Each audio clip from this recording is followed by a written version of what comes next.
Okay, we're talking with Randy Sportak from the Calgary Sun today, the Flames beat writer. Randy, thanks for joining us. Hey, my pleasure.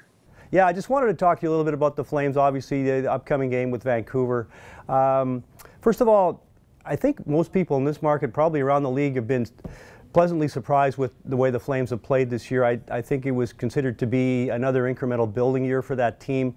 Right now, halfway through the schedule, they're in a spot where they, they're in the conversation for a playoff spot. What's gone into that?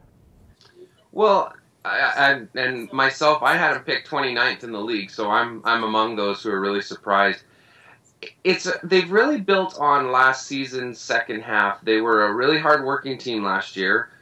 They won some games, and they've managed to maintain that. It's interesting how teams that say we want to be the hardest working team, they all say it, but these guys have been really good about that, and it starts with Mark Giordano.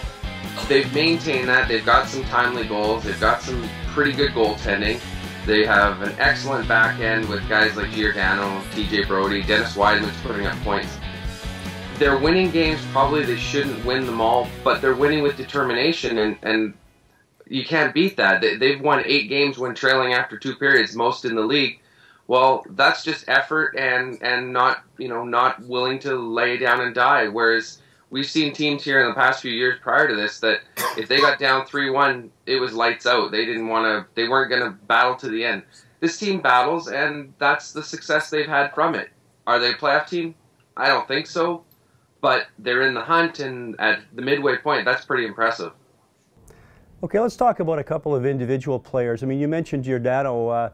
Is he a guy that, he's been in the conversation and recently about the, for a Norris Trophy? I mean, he really seems to be coming into his own as a player, or is it just a matter of that and the combination of he's finally starting to get some recognition for how good he's been? Well, I think last year he was also just as good. This year he's putting up more points, and I think that's a factor. The fact that they're a team that's in the playoff mix, whereas last year they were already done and dusted by late November, early December, that's a factor. But he has been that good, and they talk about teams, say Detroit. Their best players play the complete game, Datsuk and Zetterberg. And that's what Mark Giordano has done. He's playing a complete game, and that filters through the rest of the team. Young players, and this team has quite a few, they look around and they say, well, the captain is blocking shots late in games when we're up by 2 or down by 2. That goes through the roster, and everyone else has to buy in. And I think that's a major factor, and that's probably as much of what he's achieved for this team as anything else. The points are easy to see, but it's the persona that has become the team because of the way he plays, and that's huge. I mean, look at the Edmonton Oilers. There's a team that's lacking an identity. The Flames have one simply because of Mark Giordano. Last question, just in terms of the Canucks and Flames, obviously the Flames are, sort of on the outside looking in, but they're within striking distance. Is it too early to say this is a must-win for them against Vancouver to make up some points between the two of them halfway through the season?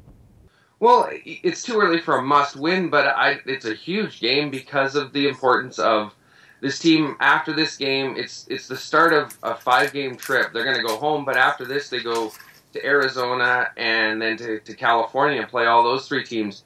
They can't really afford to lose games because they have such a hard schedule. And as you know, right, you run that California gauntlet, you might win 1, you might win 2, but quite likely this team could lose all 3. So losing to Vancouver that before you go on such a hard trip, that could be really catastrophic for their playoff chances, because you can't fall too far away from the pack. Otherwise, you need an 8-game winning streak or something like that to get back in. And this team, they're going to fight, bite, scratch, and claw, but they can't get too far away because it just becomes insurmountable for any team to make up the distance. Great insights, Randy. Thanks for joining us. It's Randy Sportak from the Calgary Sun. Thank you. Thanks for having me on.